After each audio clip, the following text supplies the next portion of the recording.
बल्कि अनन्या राजस्थान के अपने छोटे से शहर से एक नई जॉब के सिलसिले में जयपुर शिफ्ट हुई थी। पर उसे नहीं पता था कि ये उसकी जिंदगी का सबसे डरावना चैप्टर होगा। ऑफिस के पास ही एक छोटी सी सोसाइटी में उसे एक फ्लैट बड़े सस्ते रेंट पर मिल गया था। पर उस सोसाइटी के लोग बेहद अजीब थे। जब भी अनन्या कहीं भी जाती, वो लोग उसे ऊपर से नीचे तक घूरते रहते।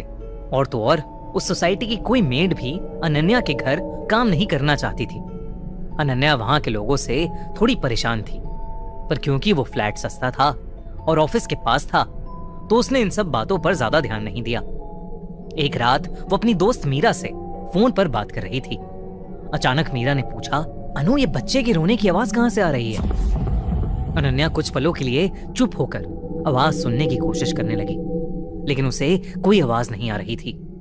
उस समय तो अनन्या ने इस बात पर ज्यादा ध्यान नहीं दिया, लेकिन जैसे जैसे दिन बीते, जो भी अनन्या को रात में कॉल करता, वो उससे यही पूछते कि उसके आसपास कोई बच्चा रो रहा है क्या, क्योंकि उन सबको किसी छोटे बच्चे के रोने की आवाज आती थी। अनन्या को अब ये बात बहुत अजीब लगने लगी थी।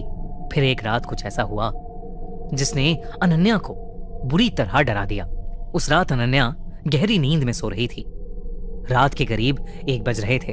तभी उसे किसी छोटे से बच्चे की जोर जोर से रोने की आवाज आई, जिससे उसकी नींद टूट गई। पर जैसे ही उसने आंखें खोली, वो आवाज बंद हो गई। अनन्या ने चिल्लाकर पूछा, कौन है?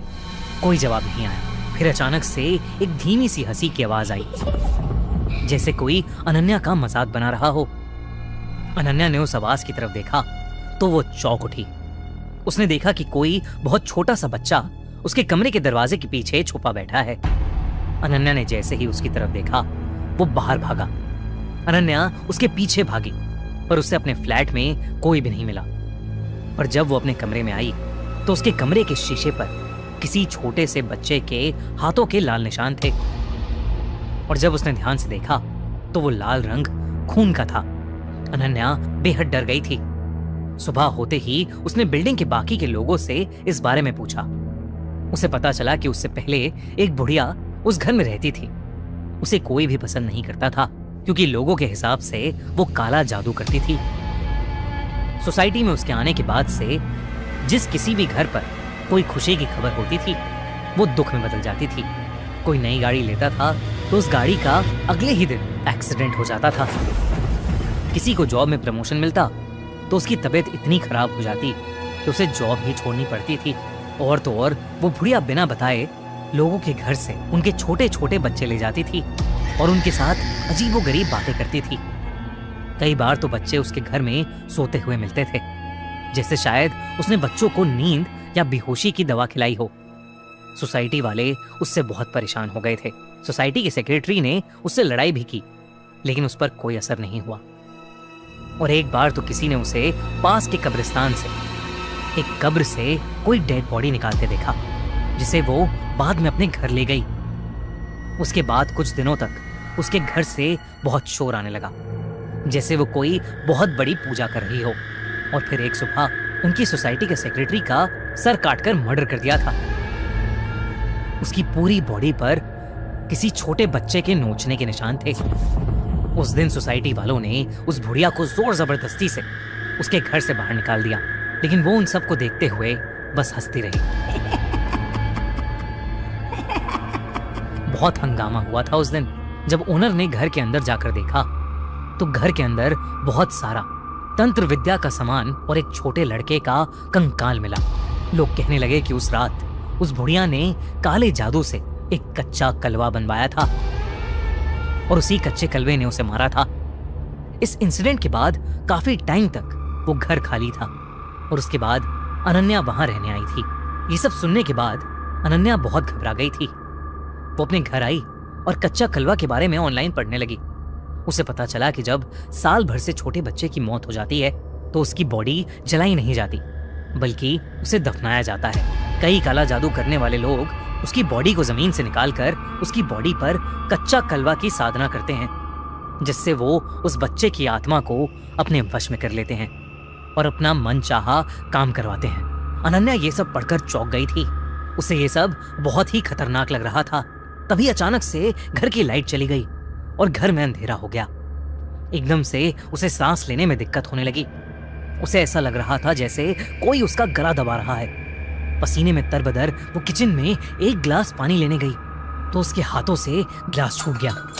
उसने जब किचन की खिड़की में अपने आप को देखा तो उसके गले पर छोटे छोटे उंगलियों के निशान थे, जैसे किसी बच्चे ने उसका गला घोटने की कोशिश की हो। तभी उसे अपने कमरे से एक बहुत तेज आवाज आई, किसी छोटे से बच्चे के बहुत तेज रोने की आवाज। वो कमरे में गई तो वो आवाज कहीं ऊपर से आ रही थी। अनन्या ने ऊपर देखा तो उसके होश उड़ गए। उसकी कबर्ड के ऊपर से उसे धीरे धीरे दो हाथ बाहर आते दिखे और फिर एक बहुत ही खूंखार सा दिखने वाला बच्चे का चेहरा दिखा।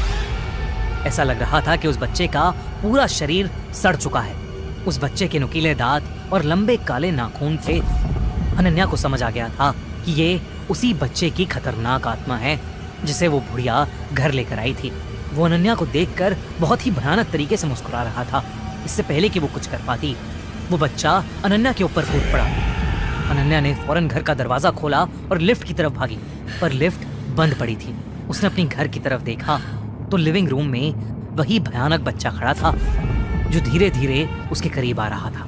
अनन्या ने घबराकर अपने पड़ोसी के घर की बेल बजाई, पर कोई बाहर नहीं आया। तभी अनन्या का फिर से दम घुटने लगा। वो किसी तरह भागकर अपनी सोसाइटी के गेट पर पहुंची तो सिक्योरिटी गार्ड उसे इस हालत में देखकर चौकन्ना हो गया।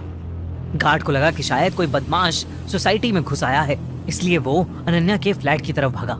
इससे पहले कि वो सिक्योरिटी गार्ड को कुछ बोल पाती, वो सिक्योरिटी गार्ड ऊपर जा चुका था। कुछ ही देर में अनन्या को उस गार्ड की चीख सुनाई दी। वो पीछे पलटी तो उसने देखा कि ऊपर से कुछ नीचे गिरा है। वो उसी सिक्योरिटी गार्ड की लाश थी, गले पर वैसे ही निशानों के साथ जैसे अनन्या के गले पर थे। और ऊपर उसकी बालकनी में वही डरावना बच्चा था, पर इस बार उसकी आंखों से खून बह रहा था। पूरी सोसाइटी में हल्ला मच गया। सूरज उगते ही एक पंडित को बुलाया गया। पंडित ने बताया कि काला जादू करने वाली बुढ़िया तो चली गई, लेकिन उस फ्लैट में अभी भी उस छोटे से लड़के की आत्मा कैद है जिसे उसने कच्चा कलवा बनाया था, और वो एक बहुत ही खतरनाक आत्मा है।